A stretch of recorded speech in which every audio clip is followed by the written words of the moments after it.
Bismillahirrahmanirrahim. Assalamualaikum warahmatullahi wabarakatuh dan salam sejahtera. Selamat datang ke channel Cikgu Azul Nizam. Jadi untuk penonton yang kali pertama menonton di channel Cikgu Azul Nizam, boleh tekan butang like dan share kepada kawan-kawan kerana semua input-input dan video yang cikgu hasilkan ini sangat bermanfaat kepada semua, terutamanya kepada anak-anak yang mengambil subjek pendidikan moral. Okey, jadi dan jangan lupa juga tekan butang subscribe ke bawah tu sebagai tanda sokongan terhadap video-video yang dihasilkan oleh cikgu. Jadi untuk hari ini cikgu akan bercerita berkaitan bidang 6 iaitu jati moral diri, dan unit yang cikgu pilih pada hari ini ialah unit 5 yang bertajuk Mantap Integriti, Mantaplah Jati Diri. Jadi untuk anak-anak sekalian, cikgu berharap agar semua anak-anak berada dalam keadaan sihat, sejahtera dan semua dijauhi dari wabak COVID-19. Jadi ingat pesan kerajaan supaya terus duduk di rumah, kekal melaksanakan PDPR di rumah masing-masing, kekalkan hati dan semangat dan tekad awak untuk terus berjaya pada masa hadapan. Jadi kita sambung pembelajaran kita pada hari ini. Itu cikgunya itulah sebagai kata-kata motivasi dan sebagai ingatan bersama. Dan jangan lupa juga doakan cikgu juga sentiasa sihat agar cikgu terus dapat berkongsi ilmu-ilmu yang ada pada cikgu ini untuk manfaat secara bersama. Jadi kita sambung pembelajaran kita hari ini. Yang pertama, sebelum kita pergi kepada yang lain, kita lihat apakah standard pembelajaran. Standard pembelajaran ini selalu cikgu ketengahkan ataupun cikgu akan terangkan dahulu kepada pelajar. Tujuan dia adalah supaya pelajar-pelajar faham apa yang perlu dipelajari di dalam topik ini. Pelajar-pelajar tahu apa yang mungkin akan tersoal di dalam SPM nanti. Kerana kalau pelajar tertinggal, contohnya pelajar tidak tahu apa maksud integriti individu, jadi mana tahu soalan yang akan keluar waktu SPM nanti, ataupun mana-mana soalan lah yang akan diuji kepada awak nanti, akan ditaksir kepada awak, dia meminta maksud integriti individu. Jadi dekat situ awak dah tak boleh jawab, jadi dah rugi kan markah kat situ. Yang kedua, memerihalkan kepentingan integriti individu dalam setiap perlakuan. Jadi menyatakan atau menghuraikan atau menjelaskan kenapa pentingnya integriti individu dalam setiap perlakuan. Jadi itu kita punya standard pembelajaran yang kedua. Yang ketiga, merumuskan implikasi. Apa itu implikasi? Implikasi itu adalah kesan. Apakah kesan? Merumuskan kesan ataupun menyatakan kesan, menghuraikan kesan, membuat kesimpulan dan sebagainya. Itu yang kita maksudkan dengan merumuskan implikasi perbuatan individu yang tidak berintegriti. Yang keempat, membahaskan cara individu melaksanakan tanggungjawab yang berintegriti seperti dituntut oleh agama atau kepercayaan. Jadi kita dapat menyatakan, menghuraikan, menyatakan kan, membahaskan atau memberi buah fikiran kita bagaimana kita perlu laksanakan tanggungjawab kita dengan berintegriti. Tujuan dia supaya apa yang kita buat ini adalah menurut atau mengikut kehendak agama dan kepercayaan masing-masing. Jadi kalau pelajar saya ada yang terdiri pada agama Buddha, Kristian, Serani dan sebagainya, jadi itu kita bolehkan itu adalah agama masing-masing lah, tak ada masalah lah. Agama, apa agama awak. Yang penting kita melaksanakan tanggungjawab kita secara berintegriti. Okey, yang kelima, mengekspresikan perasaan apabila mengamalkan integriti individu. Jadi kita menunjukkan perasaan kita, sama ada kita gembira, kita sedih, kita berduka, berlara, seronok dan sebagainya. Kita nangis kerana kegembiraan dan sebagainya. Itu semua dapat menunjukkan perasaan kita lah apabila kita mengamalkan integriti individu. Yang keenam ataupun yang terakhir adalah mengamalkan integriti. Tadi kita dah sebut integriti individu, sekarang kita buat integriti keluarga. Apa integriti keluarga? Jadi penting tak integriti keluarga ni? Pentinglah. Kerana apabila kita dah kita membuat integriti ataupun kita menjaga maruah diri kita, dalam masa yang sama kita dapat menjaga maruah keluarga. Bukan sahaja maruah diri kita yang penting, tapi maruah keluarga juga sangat penting. Tujuan dia supaya keluarga kita akan disegani, keluarga kita akan lebih dihormati oleh masyarakat luar. Itu paling penting lah. Kerana apabila orang melihat melihat keluarga kita adalah keluarga yang disegani, orang akan lebih menghormati keluarga kita. Orang akan lebih menyayangi keluarga kita. Orang akan lebih nak mempelajari sesuatu daripada keluarga kita dengan orang menjadikan keluarga kita sebagai ikon ataupun sebagai panduan dalam keluarga mereka. Jadi orang lain menjadikan cara ibu bapa awak mendidik awak sebagai panduan, sebagai teladan kepada mereka supaya anak mereka juga menjadi secemerlangan anak keluarga lain lah yang dijadikan ikon tersebut. Itu adalah yang dimaksudkan dengan kenapa kita perlu letakkan integriti individu. Seterusnya kita dapat meningkatkan integriti keluarga kita demi apa? Demi menjadikan keluarga kita adalah keluarga yang disegani atau keluarga yang dihormati oleh orang lain. Kita lihat kepada nilai. Apakah nilai yang boleh kita letak ataupun apakah nilai yang boleh kita cadangkan di dalam tajuk integriti individu ini. Yang pertama, nilai kepercayaan kepada Tuhan. Kenapa nilai ini penting? Kerana dengan kepercayaan kepada Tuhan, kita dapat mendekatkan diri kita dengan Tuhan. Dalam masa sama, apabila kita mendekatkan diri kita dengan Tuhan, jadi hati kita akan berasa tenang, hati kita akan berasa bahagia, hati kita akan lebih dekat dengan Tuhan. Jadi segala perbuatan kita, kita yakin bahawa Tuhan akan sentiasa bersama kita. Kita yakin bahawa Tuhan akan membantu kita tidak kira masalah, sama ada kita berada dalam kesusahan, sama ada kita berada dalam kesenangan. Yang penting kita perlu bersyukur dan redha dengan setiap cabaran yang telah diaturkan oleh Tuhan kepada kita. Yang kedua, nilai kejujuran. Kenapa jujur ini penting? Kerana dengan jujur ini dapat melahirkan seorang yang amanah, seorang yang berintegriti, dan penting dia supaya dapat menjaga maruah diri keluarga masing-masing. Yang keempat, harga diri. Harga diri maksudnya kita menjaga maruah diri kita lah. Penting kan menjaga maruah diri kita supaya orang hormat. Bukan sahaja orang hormat, tetapi orang hormat kepada keluarga kita, tapi orang juga hormat kepada diri kita sendiri. Kerana apa? Kerana kita telah menunjukkan contoh teladan yang baiklah kepada orang lain. Yang keempat, nilai kerajinan, dan yang terakhir adalah nilai bertanggungjawab.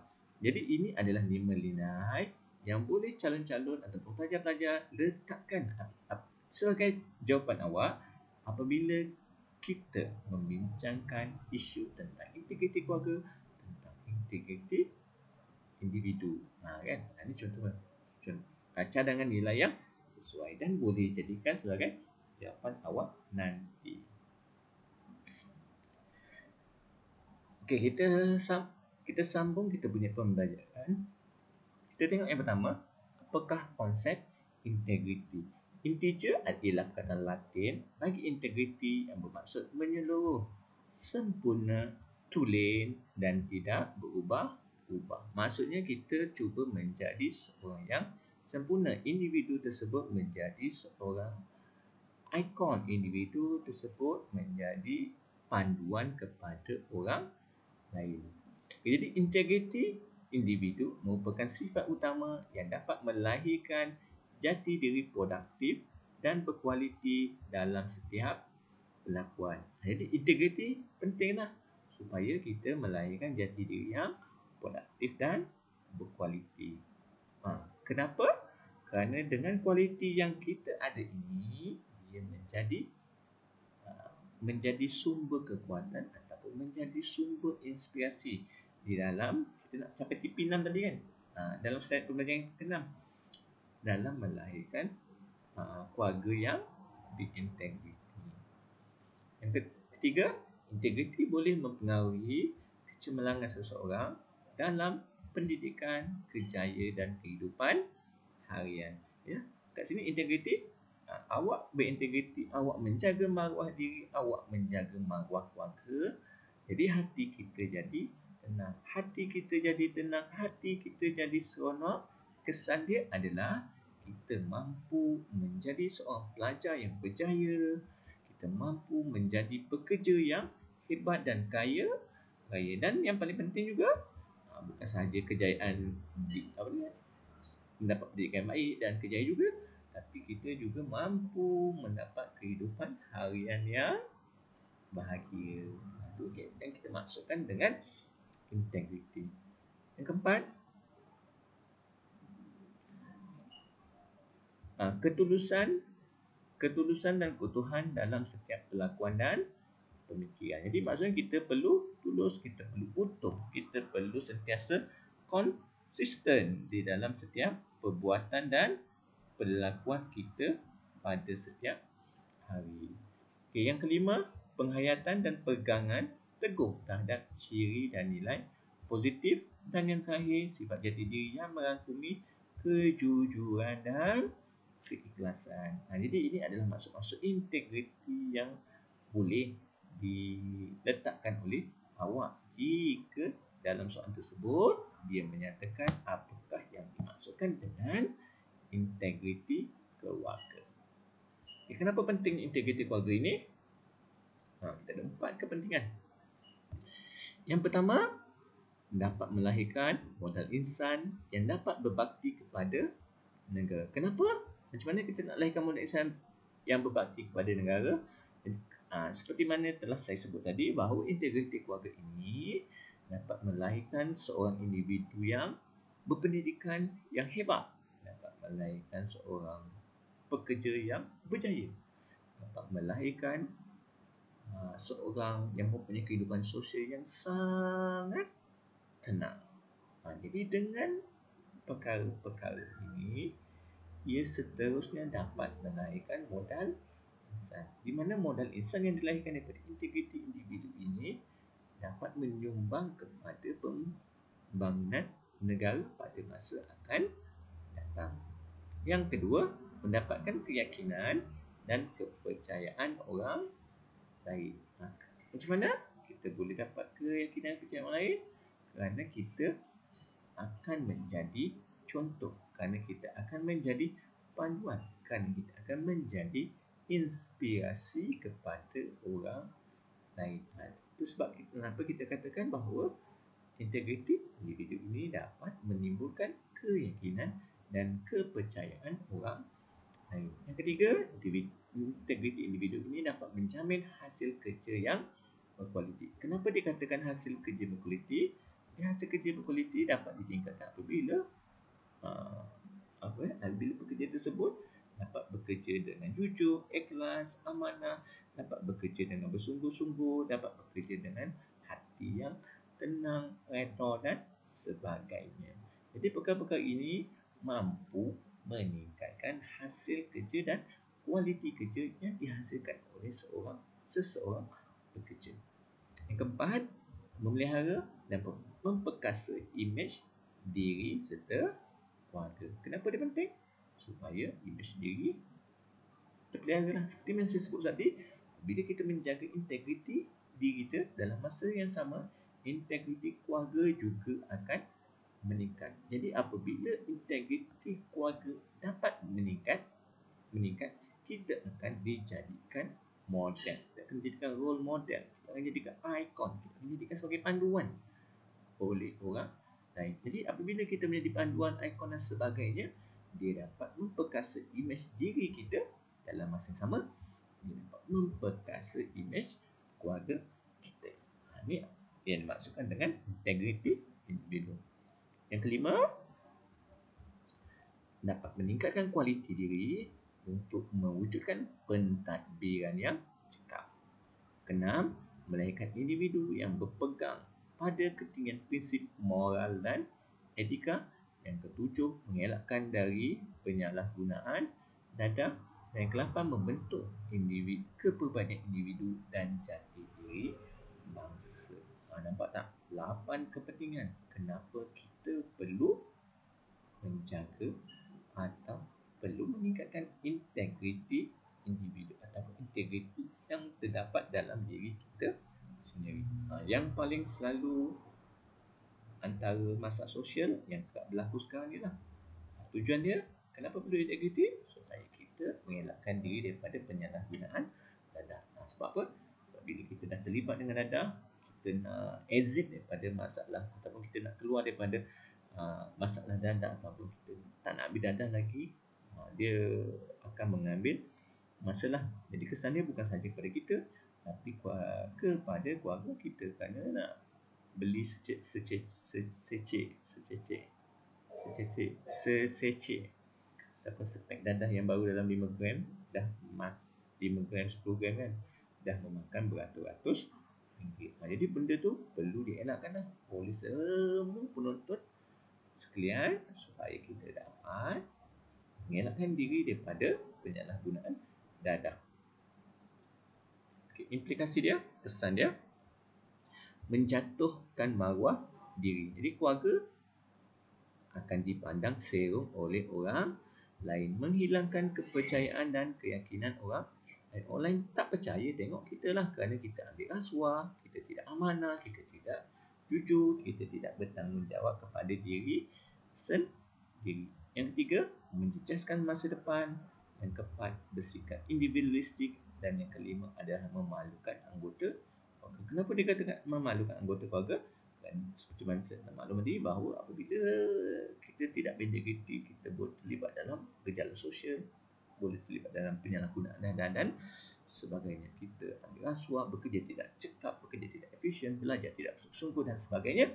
Jadi perkara-perkara ini akan menyebabkan keluarga mati. Kesian dekat mak bapak kita kan, yang dipandang serong oleh ahli masyarakat yang lain.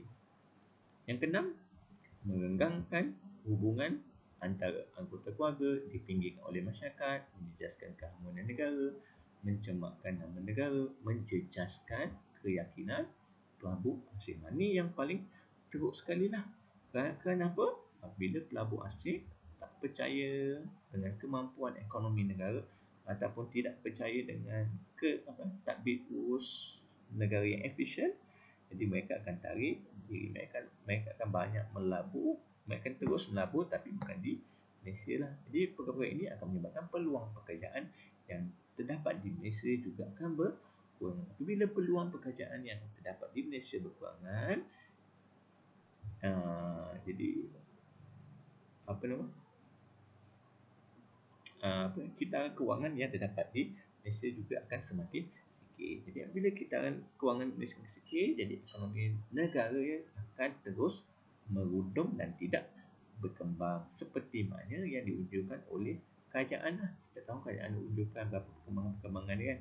Dan apabila benda-benda negatif ini berlaku, jadi unjuran kerajaan ataupun anggaran kerajaan, amalan kerajaan tidak berlaku mengikut yang diramalkan.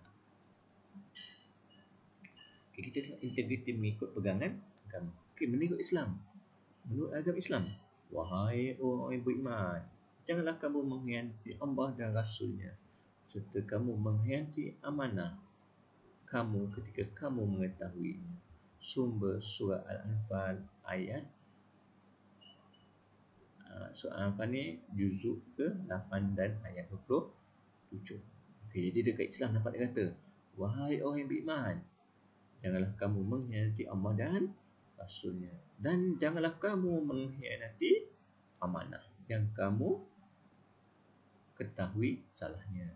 Jadi contohnya, kita mesti amanah dalam melaksanakan tugas yang diberikan. Contohnya cikgu melaksanakan PDPR dengan bersungguh-sungguh. Pekerja kerajaan yang bekerja di sektor kesihatan menjadi frontliner, masuk kerja cukup pukul 8, balik pukul 5, melaksanakan proses vaksinasi dengan efisien, melaksanakan proses vaksinasi tanpa mengira agama bangsa. Jadi dia dapat membantu, kerana itu semua adalah amanah yang telah diberikan kepada mereka. Jadi mereka perlu melaksanakan mengikut ajaran agama Islam. Itu untuk penganut agama Islam. Jom, yang kedua, penganut agama yang seterusnya, penganut agama Buddha. Contohnya, tidak melakukan sebarang kejahatan, tetapi mengamalkan semua nilai baik dan menyucikan niat hati adalah ajaran agama Buddha. Sumber Dhammapada bab 14 ayat ke muka surat ni 183, saya tak pastilah. Okey, jadi mengikut agama Buddha, dia mengatakan individu nak integriti ni kita mesti setia pada keluarga dengan tidak melakukan penipuan dan giat. Giat ni maksudnya sentiasa kerap melakukan kerja-kerja kebaikan. Jadi perkara-perkara ini dapat membolehkan kita lebih dekat dengan keluarga kita dan membolehkan kita diri kita dekat dengan Tuhan. Bukan diri kita lah, tapi penganut agama dekat dengan Tuhan, kerana dia menyucikan hati dia kan dengan melakukan kerja-kerja kebajikan, dengan tidak melakukan penipuan dan sebagainya. Mengikut agama Hindu, kebersihan badan dicapai dari air, kesucian hati dicapai dengan kebenaran, mengikut sumber Quran 298. Jadi masuk ke sini, kita kalau salah, kita mengaku, jangan bodoh sombong. Jika kita salah, kita meminta maaf, mengakui kesalahan diri sendiri. Mengikut agama Kristian, lebih baik miskin namun melakukan apa yang benar daripada yang kaya tetapi tidak jujur. Sumber Alkitab Amsal 16-8. Jadi kat sini mengikut agama Kristian kata, lebih baik kita jadi miskin daripada jadi orang kaya tak guna, kaya tetapi menipu orang lain. Lebih baik kita bersyukur dengan kehidupan kita sekarang, tapi apa yang kita buat adalah mengikut pegangan agama masing-masing. Apa yang kita laksanakan tidak bercanggah dengan agama, iaitu dengan kita tidak memalsukan sesuatu dokumen untuk mendapat sesuatu kepentingan atau kejayaan. Ini contoh perbuatan orang kaya yang tidak jujur. Daripada segi agamatik, dan yang terakhir adalah bertakwa kepada Tuhan, mencari rezeki secara jujur dan berkongsi dengan mereka yang memerlukan, merupakan prinsip hidup yang tidak ternilai. Sumber daripada 1000 Gran Sahib. Contohnya, kita jujur dan amanah dalam mencari nafkah hidup. Jadi apa kesimpulan yang boleh dibuat?